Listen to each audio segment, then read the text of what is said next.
EWTN.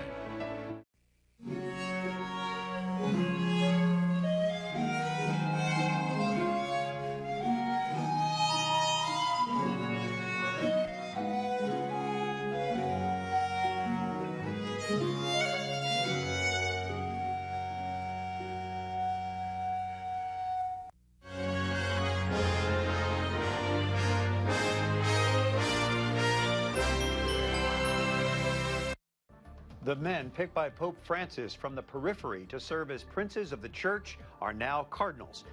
American governors meet with President Obama and talk with us about the role of faith in their daily decisions. She was the last surviving member of the family that inspired the sound of music. Maria von Trapp has died. And we'll visit a Baltimore Catholic school where slaves were once educated that's still going strong today. Those stories and much more just ahead on EWTN News Nightly for Tuesday, February 25th, 2014.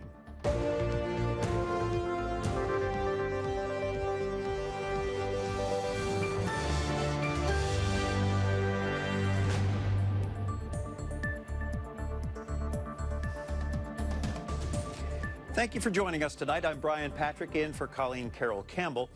As we look at news now, there's a political firestorm in Arizona tonight over a recently passed bill. Republican Governor Jan Brewer is facing intensifying pressure, even from members of her own party over the bill. It would allow business owners with strongly held religious beliefs to deny service to gays and lesbians. Critics are calling the measure discriminatory. The bill is backed by the Center for Arizona Policy, a social conservative group that opposes abortion and so-called gay marriage. The group says the proposal is needed to protect against increasingly activist federal courts. Supporters also say it simply clarifies existing state law. Brewer now has 5 working days to sign or veto the bill. We're joined on EWTN News Nightly by Kellie Fiedorek of Alliance Defending Freedom, a group helped to create or advise on this Arizona bill. Kellie, it's clear that to some this bill could seem discriminatory, especially the way it's been described. What is your response to the critics?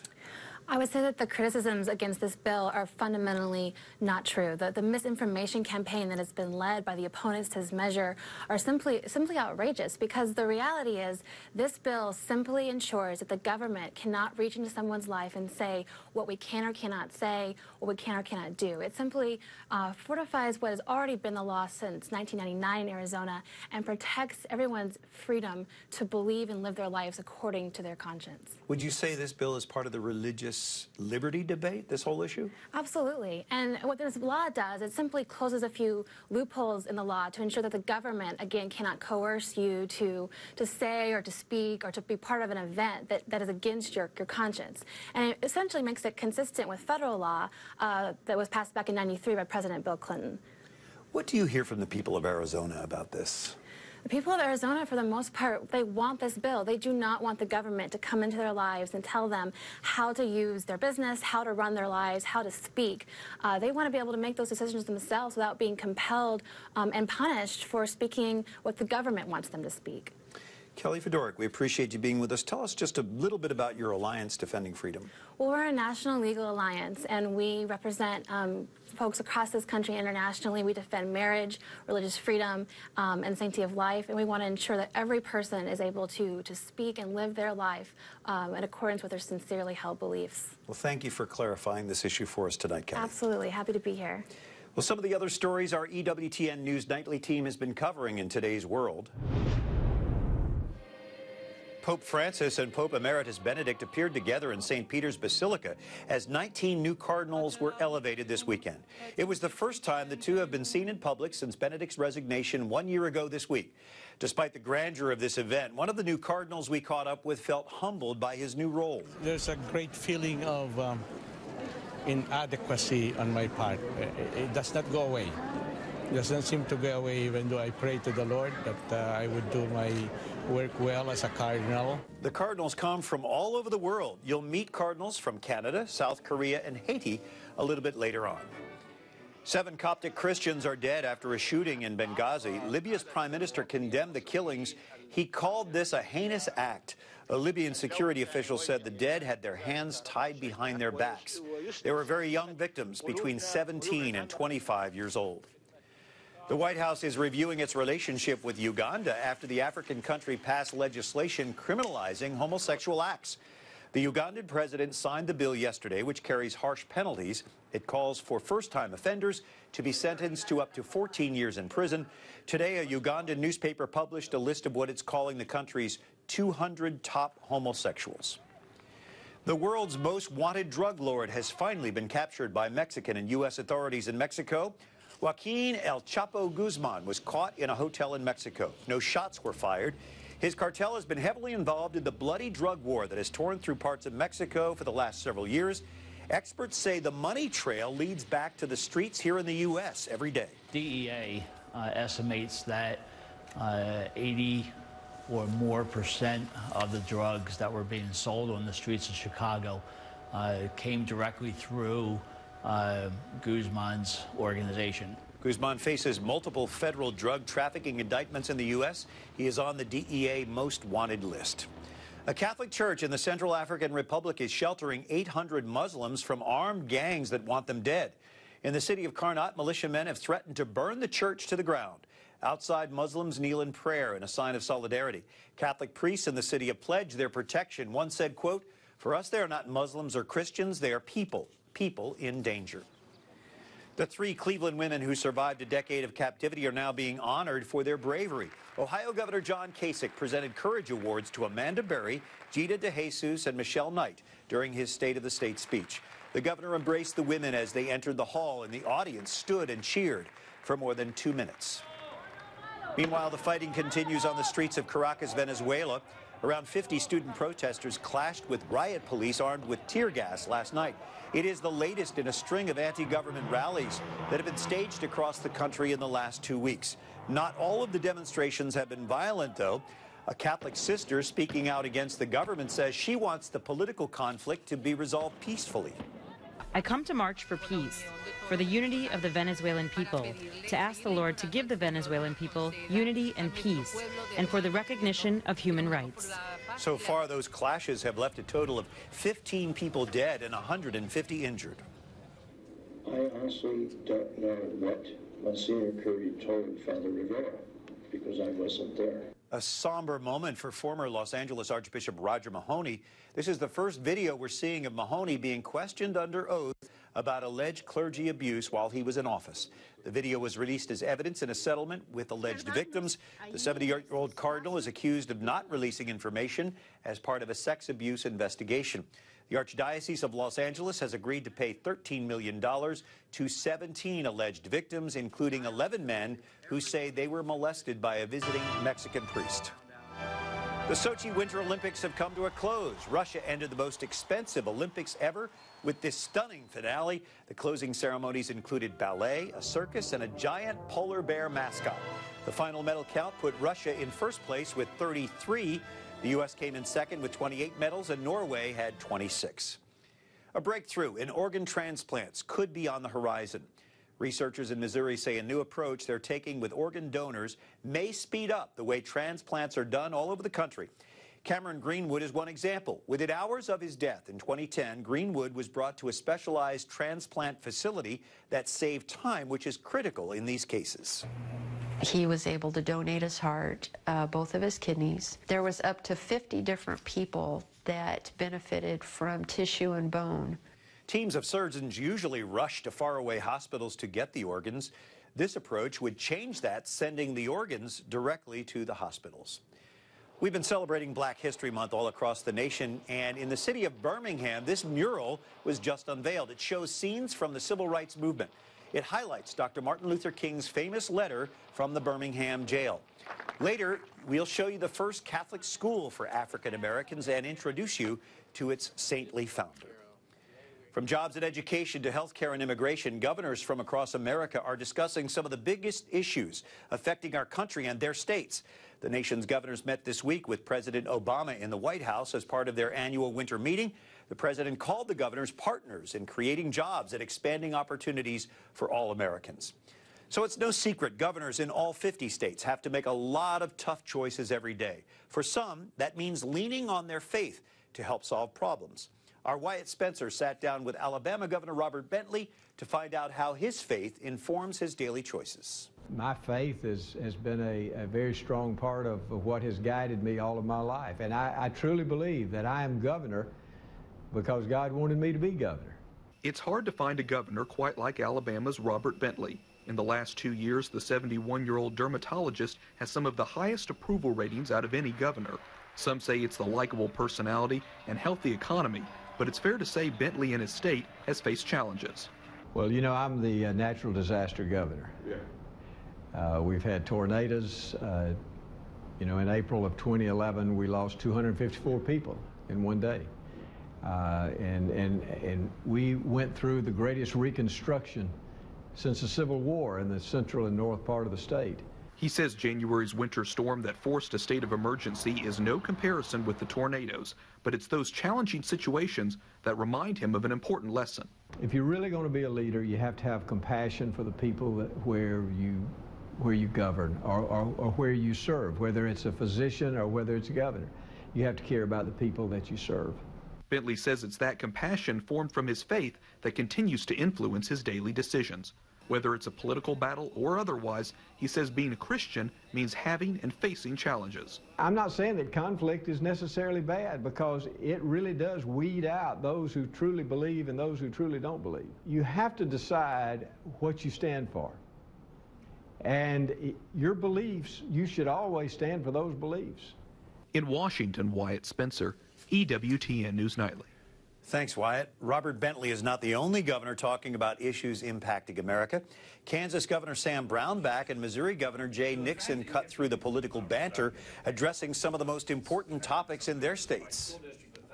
I believe strongly that life is sacred at all stages and all places. That's part of the prison reform agenda, actually. Is that life, that person in prison is sacred. They are. Now, they have done some horrible things. The life remains sacred. In both parties, I think the heartland of this country, whether it's in agriculture, where we feed the world from the heartland, or in the resurgence of advanced manufacturing, and not just Missouri, other Midwestern states, we're the ones that are helping build this long-term economy right there from the heartland. Governor Nixon also dodged questions about his potential run for president. He said if Hillary Clinton runs for office, he will support her. Coming up, the church has elevated 19 new cardinals. We'll take you to the Vatican, where you will meet some of them. And you'll hear from church leaders on important issues such as the family and the sanctity of human life.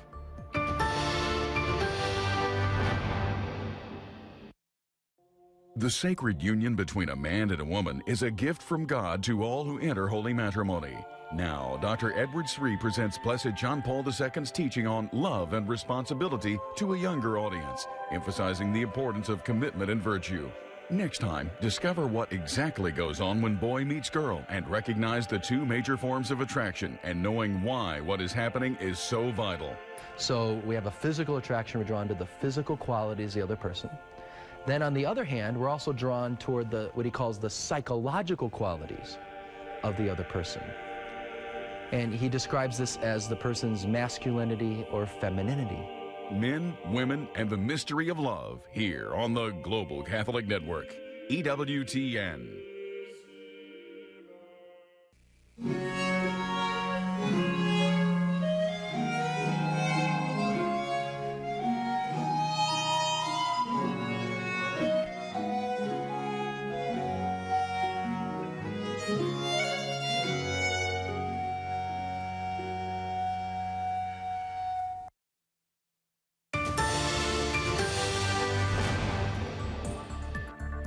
It's good to have you with us for EWTN News Nightly on this Tuesday, the 25th of February. Again, it was a full weekend at the Vatican.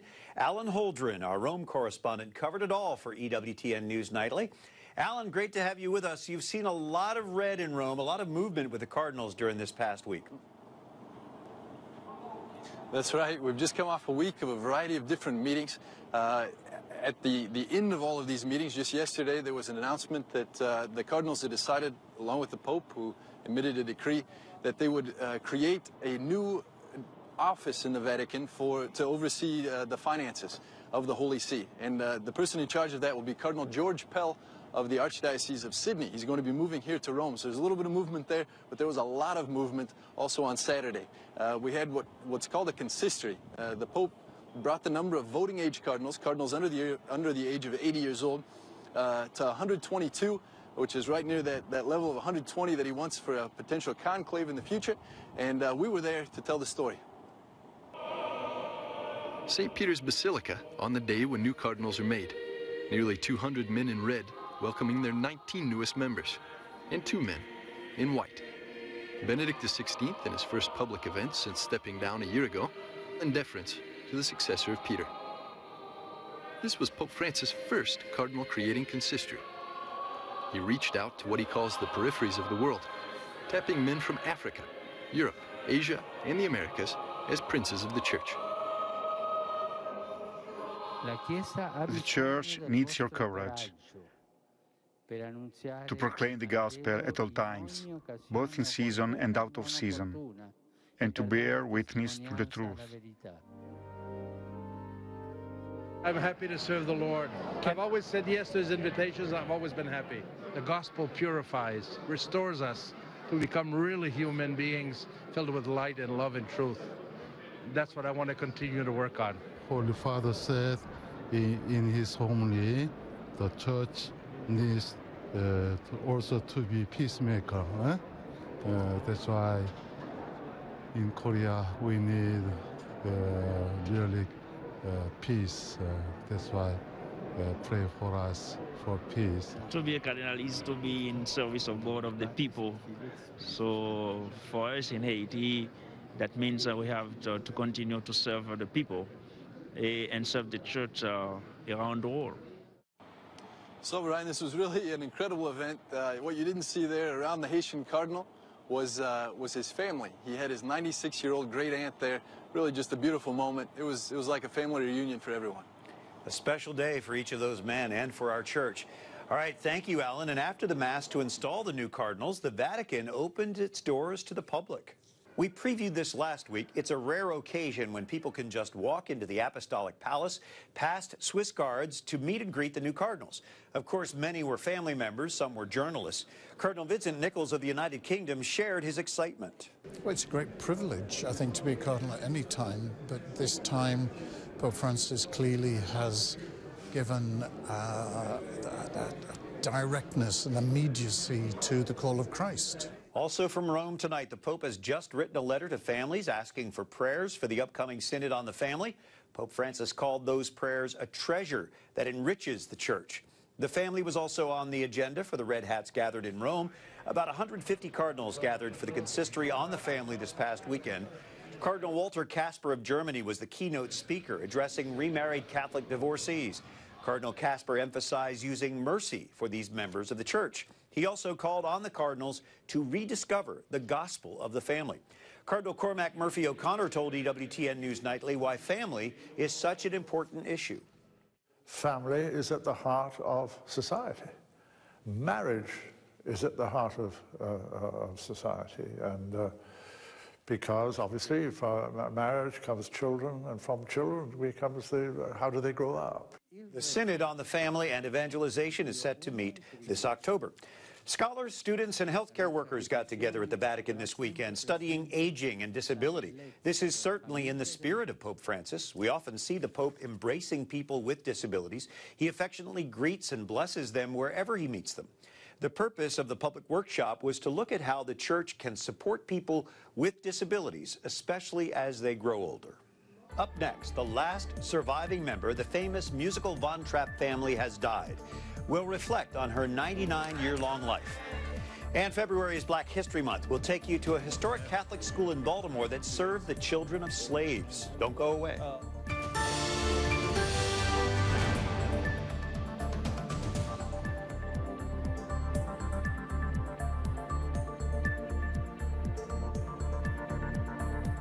There are 3 basic categories of writing in the 46 books of the Old Testament: history, wisdom literature, and prophecy. Join host Matthew Arnold as he gathers leading theologians to discuss what you should know about the Bible. The divisions of the New Testament parallel the Old. There are 5 historical books, 21 wisdom or teaching books, and 1 book of prophecy. Learn what every Catholic needs to know about the Bible here on the Global Catholic Network, EWTN. Hi, everybody. Dr. Ray Guarendi here. On the next Living Right with Dr. Ray, Dr. Dennis McNulty will show us how to integrate folks with disabilities into the church. And Father Larry Richards will tell us the difference between the culture's idea of pleasure and the church's idea of purity. It's just what you need to get it right. That's next time on Living Right with Dr. Ray here on the Global Catholic Network, EWTN.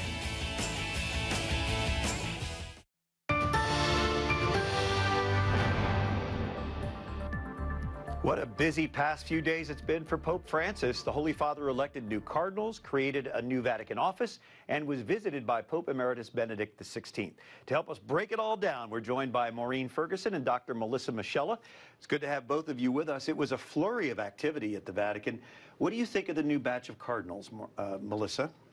I think it's really exciting to see, and in accordance with everything else that Pope Francis is doing, that he's bringing in cardinals from outside the typical places. There are a few, the cardinal now from Haiti, from Ivory Coast, Burkina Faso, more than expected from South America, very few from the typical European places. And so I think this is in line with this general sense of bringing the church out to the peripheries and, you know, really bringing home the universality of the church and getting voices there from different parts of the world that have perhaps been underrepresented within the governing body of the church. Maureen, were you surprised to see the Holy Father, Pope Emeritus Benedict, at that Mass? Well, sure. I think everybody was surprised. And, you know, on the one hand, it's so remarkable. It's such a remarkable sight. You know, we haven't seen something like this in 600 years to have two popes there. But, and it's fun to comment on, but really, we just have one pope. Pope Benedict, of course, is retired and has no authority. So he was there, you know, representing the continuity. And, you know, it was great to see him there, sort of like a beloved uncle. And he certainly gave that impression. He just greeted the Holy Father and then sat back in his place. But it was beautiful to see him. So Pope Francis has now tried to streamline the Vatican finances. He's appointed Cardinal Pell from Australia to head that. That would mean that Vatican departments are subject to audits. Do you think that's a good thing? I think it's a fantastic idea, moving the church in the direction of greater transparency there, and also a way of reforming governance in general, that there are things in the church that are settled, you know, matters of doctrine, matters of dogma, matters of fidelity to the teachings of Christ. But there are other things in the church that can be updated with the times, and the particular structure of governance is one of those. And we see that what Pope Francis is doing is taking the initiative there to streamline things for greater openness, greater transparency, greater efficiency. And this, I think, is a really important step in that direction. And of course, he's going to also bring in several lay people who are experts in the financial management arena. So that's a positive development as well. He's pretty bold, don't you think? He's really moving forward.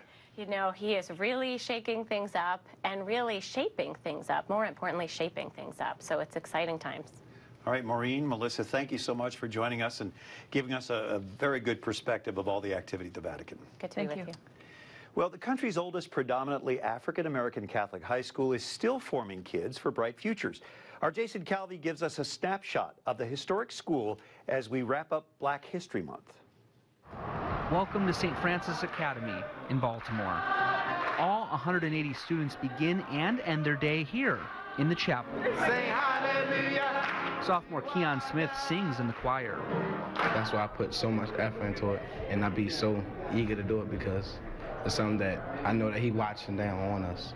Students also look up to the founder of the school, who's being considered for sainthood. Father, Son, and Holy Spirit. Mother Mary Lang, pray for us. When Mother Mary Lang founded the school in 1828, it was underground. Its original mission was to teach the children of slaves to read the Bible, which was against the law in the state of Maryland at the time. So for 40 years, it was really run as an act of civil disobedience here in Maryland. It was run out of the basement of different homes. Risking jail to serve the children, Mother Lang and French Father James Jobert co-founded the Oblate Sisters of Providence, the first order of African-American sisters. But after the Civil War, this school building went up. Over the years, the sisters' habits have changed, and so have the uniforms. The lessons inside St. Francis are paying off. 100% of students are accepted into college. At Baltimore Public Schools, about 70% of students graduate. You are amazing. I mean, the gifts that you have sometimes just blow me away. As the students go from class to class, there's reminders of who founded this school. Not just her photo on the wall, but this room here, the Mother Mary Lang room, right in the middle of the school.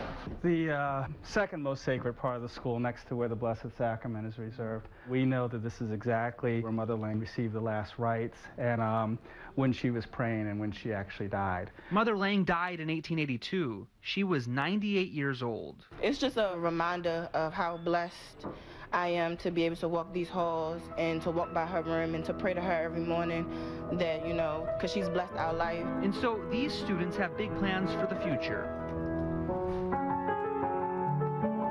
Go to college and spend 4 years, hopefully graduate with honors and major in mechanical engineering. My mother, when I was in 5th grade, she almost died, and she was saved by a nurse practitioner, so that's why I want to become a nurse practitioner. And Keon says he'd like to be a counselor. Being brought up, I see a lot of kids don't have enough parents, father figure. Mostly a lot of kids going through something in their life, and they just don't have nobody to talk to, so I think I'm a good person to talk to. At the end of another day, there's a lot to celebrate. Thank you, God, for letting us have a blessed day at St. Francis Academy.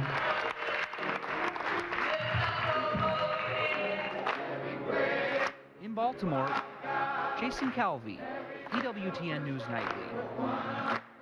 Thanks a lot, Jason. As Black History Month wraps up, we're joined by Dr. Day Gardner, the president of the National Black Pro-Life Union. It's great to have you back with us, Day. I'm so glad to be here. I want to thank you for having me back. So as we wrap up this month of February, Black History Month, could you just give us a glimpse from where you sit as to the progress that we've made as a nation in seeing our African-American brothers and sisters as just that, and where we need to go from here? Well, you know what? This month, February, is a great time to look back and see all the accomplishments, how far we've come from slavery to freedom. And it's a great time to do that. And my concern is, though, that while especially the black community is so busy with getting bigger and faster, shinier cars and bigger houses, that they have forgotten what the struggle for civil rights was all about. And I think that that's the one thing that really, really bothers me, and that's what my fear is. Because we know that the abortion issue is one area, and probably the main area, because it is the one area where it's the greatest amount of deaths in the black community. It's the one area that they totally ignore for the most part, and that's a very sad thing. The most basic of civil rights is the right of life. Exactly. And so do you see the African-American community beginning to recognize that? I know there's certainly many churches that are now involved in the pro-life movement. It's been wonderful. God has been blessing. We can see the hand of God in all of this because we find that there are more and more blacks who are coming to the realization and the understanding of the importance of life. And we have to say that that's part of that is due to the medical advancements, technologies, 3 and 4D ultrasounds help an awful lot. And we can see the humanity of the child. And so, yes, churches have come around. There are black pro-life leaders from all over the country. We're connected now. We are uniting, coming together, and understanding that we can conquer this. We can do this together if we all work together, along with our white brothers and sisters. You were part of black history in this country. Weren't you the first finalist in the Miss America pageant? Oh my goodness, you're going way back there. Yes, as a matter of fact, I was the first black Miss Delaware for the first state of Delaware, and also I was the first black woman to be a semifinalist in the Miss America pageant, opening doors for Vanessa Williams and others who followed. So it was a great time. It was also a very difficult time because while I was ready for it, a lot of Americans weren't. So even racially back then, it was very difficult. Well, you showed great courage then, and you do now, and we appreciate you being with us. God is blessing. Indeed, Dr. Day Gardner, thanks for being with us. Thank you so much. So finally tonight, we all know the classic film, The Sound of Music. And now an era is over. The last member of the Von Trapp family passed away this weekend. Bearing one of the most famous names in 20th century entertainment, Maria von Trapp died this past weekend. She was the last surviving member of the famous musical family. Their escape from Nazi-occupied Austria served as the inspiration for the play and Oscar-winning film, The Sound of Music. The movie starred Julie Andrews as a novice who left a Catholic convent to care for the von Trapp children, then eventually married their father. After fleeing their homeland in 1938, the von Trapp family performed concert tours throughout Europe and then a 3-month tour in North America. In the 1940s, the von Trapps settled in Vermont, opening a ski lodge in Stowe, where Maria played accordion and taught Austrian dance with her sister Rosemary. Von Trapp made visits back to Austria but continued to live in Vermont. She was 99 years old. It makes you want to sing a song, doesn't it? The Sound of Music, the end of an era.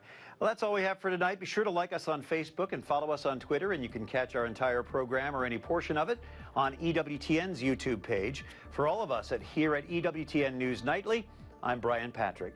Thank you for joining us. Good night, and God bless you.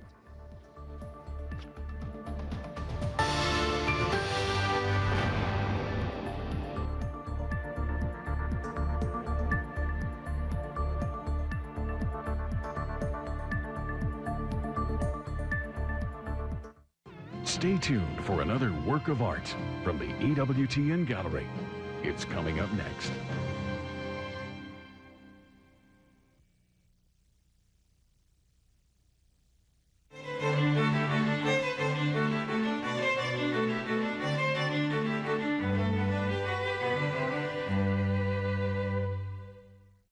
What is really going on when boy meets girl and there's that initial spark of attraction? John Paul II offers profound insight on the 2 main ways men and women are attracted to each other and how that attraction can lead either to a relationship of selfless friendship and love or to a relationship